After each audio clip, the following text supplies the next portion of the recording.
Cirebon, kota dengan pesona sejarah dan budayanya yang memukau, ternyata menyimpan kisah mistis yang jarang terungkap. Konon, di salah satu sudut hutan di daerah pedalamannya, tersembunyi sebuah desa gaib yang hanya muncul di waktu-waktu tertentu. Desa ini bukan tempat biasa. Bagi yang pernah melihatnya, cerita tentang desa ini seperti mimpi buruk yang tak berujung.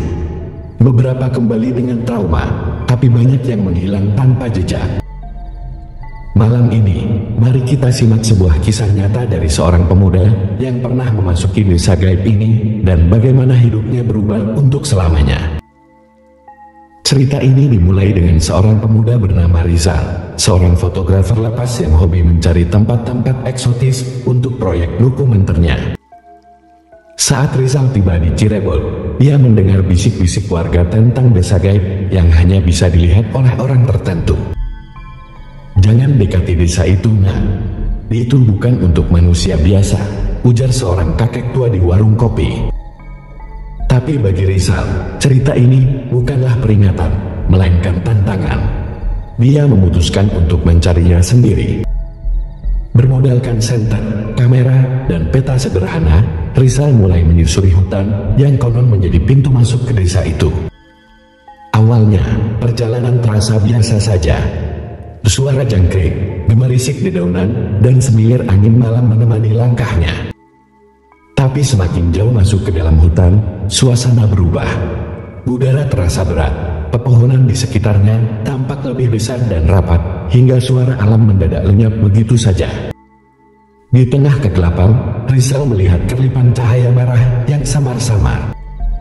Ketika ia mendekat, cahaya itu berasal dari lampion-lampion yang tergantung di sepanjang jalan kecil menuju sebuah desa. Desa itu tampak seperti dari masa lampau. Rumah-rumah kayu berjajar rapi, dikelilingi pagar bambu, dan jalan setapaknya berlapis batu. Anehnya, suasana desa itu terlalu sunyi. Tidak ada suara manusia dan tidak ada tanda kehidupan. Rizal melangkah masuk ke desa itu dengan hati-hati. Ia merasa seperti sedang diawasi, tetapi tak ada siapapun di sana. Di tengah desa, ia menemukan sebuah pendopo besar dengan meja panjang yang dipenuhi dengan makanan tradisional, mulai dari tumpeng hingga kue-kue. Namun, makanan itu tampak terlalu segar, seperti baru disiapkan, padahal tidak ada orang di sekitarnya. Hatinya mulai berdebar, tapi rasa penasaran mendorongnya untuk tetap tinggal di sana. Ketika Rizal mencoba mengambil foto, kamera di tangannya tiba-tiba mati. Baterainya yang penuh mendadak habis.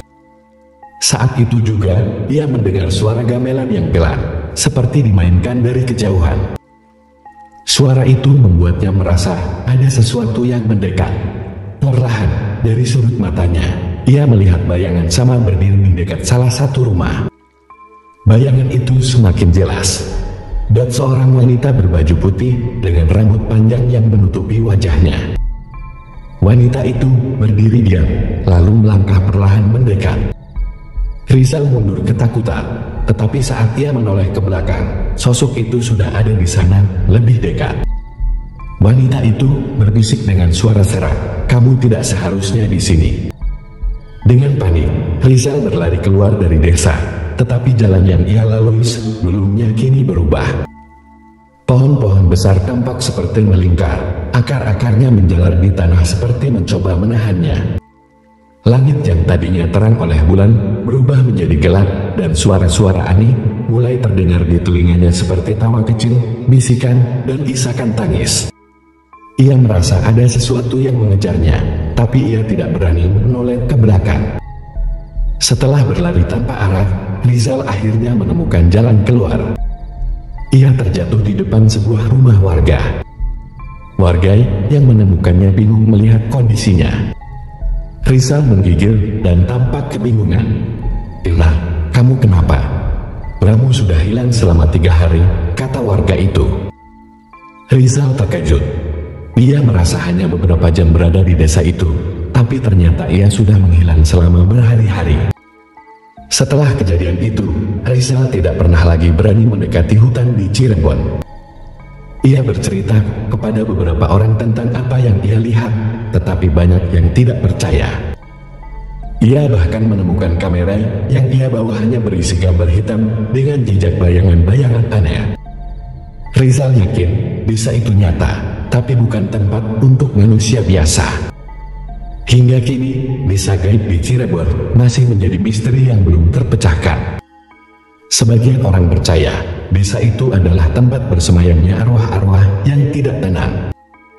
Dan bagi mereka yang melihatnya, desa itu bisa menjadi akhir dari perjalanan mereka. Jika kamu mendengar cerita ini, ingatlah satu hal. Jangan pernah mencari desa itu, karena mereka yang masuk belum tentu bisa kembali. Demikian cerita tentang misteri desa gaib di Cirebon, yang merupakan sebuah kisah yang penuh teka-teki dan membuat kita bertanya-tanya tentang dunia yang tak terlihat.